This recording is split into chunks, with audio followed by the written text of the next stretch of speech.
Gore-Tex is a brand. I mean, obviously, the Gore-Tex membrane we're talking about here is obviously a very small component of their actual business. They make valves for heart transplants and things like that. A lot of medical things is a broader part of their actual sort of business. But what we're going to talk about is Gore-Tex membrane applied to a textile, which creates a breathable, waterproof textile.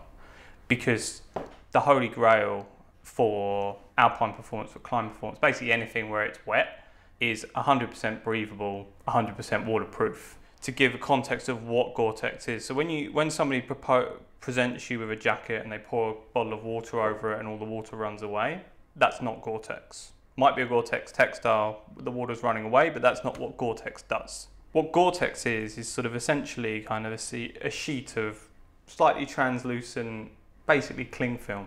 In principle, you can laminate this to anything. What's unique about it is it breathes. So this membrane draws heat out and moisture out away from your body, which is obviously what you're generating when you're performing an activity, but it stops water from going in, which is obviously important because you don't want to be kind of wet. The whole principle is you need to be dry.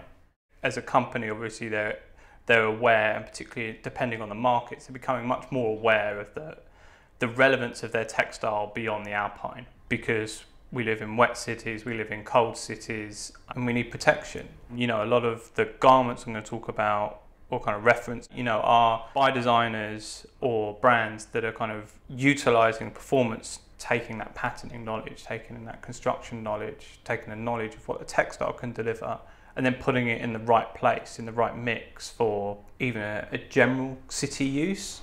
Obviously, if it's applied in a kind of a strange way, it might sort of almost be rendered pointless. For example, there was a point, I remember several years ago, maybe 10 years ago, there's some companies making Gore-Tex jeans. Nice from a nerdy sort of perspective, wow, cool, I've got Gore-Tex jeans. Fucking useless. Because the denim's still going to take on water, which regardless of the fact that the Gore-Tex underneath will make the jeans waterproof, you will still feel cold because the water will seep into the textile. When you get inside, you need to take them off because you would boil. Because while the textile is breathable, it's not breathable when you're sat in a room that's, probably 20 degrees. The interesting thing and the thing that I think gives Gore-Tex a premium is Gore-Tex is the only one of those producers who guarantee their products. It means they define how their products, the boundaries at which their products can be constructed, but they will guarantee any product they put their name to be waterproof. And if it fails, it's their responsibility, which means every garment is tested in a specific way by Gore-Tex, various sort of rain tests depending on the proposed purpose of the garment. A city garment won't go through the same testing as an alpine garment. Everything is seam taped, so the seam is stitched and then it's taped. Every single Gore-Tex garment needs to be constructed like this. What you will see is differences in the thickness of the tape. Some of that will be to do with the age of the garments, and particularly and this is something particular to the Arc'teryx garments we're going to talk about. And the goal there is purely about stripping away weight. Every single tiny little piece of weight at the point of extreme need gives you better performance. The intention is not for it to be beautiful. The intention is to use the smallest amount of material because it's the smallest amount of weight. The factory that's producing the garment obviously will be aware of the required standards. I think that factory has to have a license to produce a Gore product, so they understand the processes that need to be used to make that product, and then the garment has to go to Gore-Tex to be tested, and I believe that's every single garment. I can't recall seeing a lot of, Prada Sport have used Gore-Tex for many years. I'm not sure if they actually currently do, but they certainly have for a long time. You would see, I think you would see kind of Gore-Tex or Windstopper in many sort of collections, particularly sort of design collections that are built with outwear. Probably less in high fashion.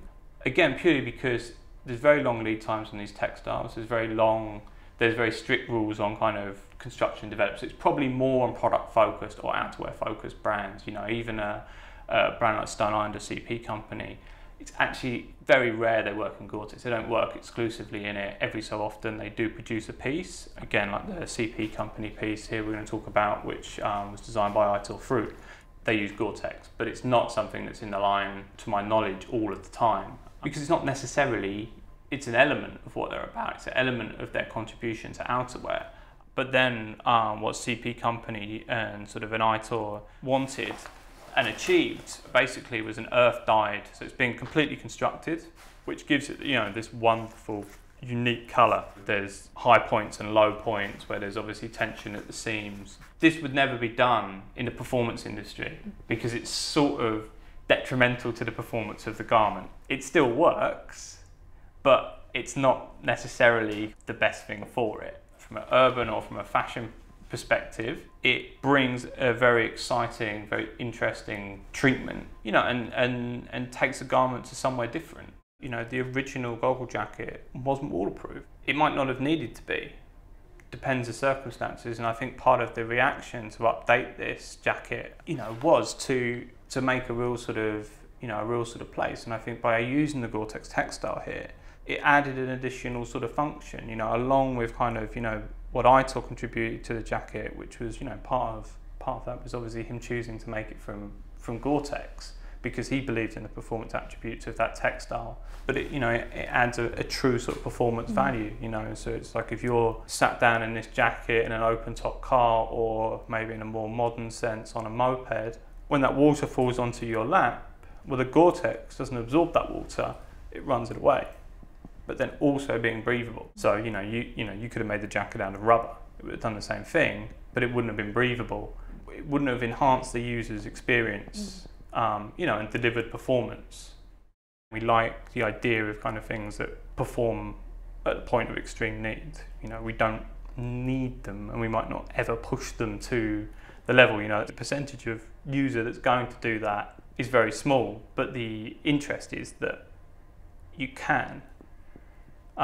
You know, I do think you see a lot of kind of, you know, you definitely see it at the minute, because I think it's just sportswear in itself is having a sort of particular sort of moment in style. You know, we've moved from, particularly in men's, we've moved from kind of heritage to again kind of a concept of looking to something futuristic. And when people want, for me, when people look to the future, predominantly they look to kind of minimalist design, and they will often refer back to performance, because that is an industry where they're actually driving forward. You know, it would be impossible for a fashion designer to sort of, you know, be driving sort of directly driving kind of performance in a fashion, from a fashion context that's going to go and then influence a performance context, because they don't have a point of extreme need to design for them. The principles of textile have always been the same: waterproof, breathable. It's just got more breathable, and it's got lighter. The way the garment's being constructed has been, you know, sort of greatly refined. Again, the principles are still quite similar, but, you know, that the boundaries at which a garment could be constructed as a city context, granted the sort of the license to use it in that context, you know, and that's testament to Arc'teryx's design development, you know, and sort of really kind of driving that they believe and they understand these textiles and they place them in the right way, you know, and they believe that urban consumer needs textile. Still, all the values that were added to this new Gore Pro, which I think, again, like in a nutshell, the basis of it was that it breathes or it activates, I think, 20% faster than the previous Gore Pro, which was Pro Shell. So what that really means is that you sort of have to work up sort of 20% less body heat before it sort of starts to draw away. The Active Shell is a jacket by Acronym, which is a design company run by Elson and Michaela, and I think they've been around since the early 2000s, you know, and between them their sort of contribution to kind of urban utility design across their consultancy work with companies like Stone Island, with Burton, with Nike, etc. Like, and through Acronym, which is their own design studio, which is really kind of their ideas kitchen, where they just go nuts. You know, they just do whatever they feel is exciting, and particularly really challenging this urban idea or urban ideal, like the consumer who needs to sort of traverse through the city. You know, like Acronym isn't inspired, in my opinion, for a city guy. Again, they're taking things that are developed for other things or from other channels, sometimes not even developed for apparel, and applying them to solve sometimes almost sort of fictional problems around a kind of an urban ideal, you know, and it is really, really exciting. You know, this piece that I chose to kind of talk about today, you know, is a short sleeve Gore-Tex jacket where they've then added Gore windstopper sleeve that can affix underneath. So you've got this sort of rain protection. Again, it allows kind of like, a lot of their design ethos is around freedom of movement. For me, they're the kind of design that makes you sort of smile, because you're just like, fuck, how did they think of that? Why did they think of it? I feel kind of what Arc'teryx Valiants are doing is very quiet. They're coming from the outdoor, obviously they're coming from Arc'teryx. That collection is obviously, under the umbrella of Arc'teryx, and they're taking the kind of like the direct innovation, direct credible industrial design knowledge that comes from the company, and applying it to a city context. But it's very classic in aesthetic, creates an aesthetic that's timeless rather than futuristic. I know a lot less about this jacket, because it was made well before I was around to sort of buy it. This is by a design company, a British company called Vex Generation, who they had a big thing about kind of, I think it's when the sort of criminal justice thing came in around kind of raves and whatever, like it's sort of, they didn't like, that idea that kind of we were basically being looked upon much more, we were being observed, and it was kind of about kind of like their ethos, as I understand it, was about sort of protecting this urban customer from these things. The translucent elements on the sides of the hood were there for if you were riding a bike, so you could see, so your peripheral vision wasn't affected by obviously having the hood up, which, in the same principle, if you were walking down an alley with your hood up, if you can see out the side, you're less likely to get jumped from behind. This is arguably one of the most futuristic looking piece here, and it's the oldest. There are certain themes, Vexed, and I suppose an element of Acronym as well. There is kind of a slightly more activist aesthetic, like you're very much like an outsider, like outside of society. You're not reacting to what's going on in the world, you're reacting to what's going on in sport.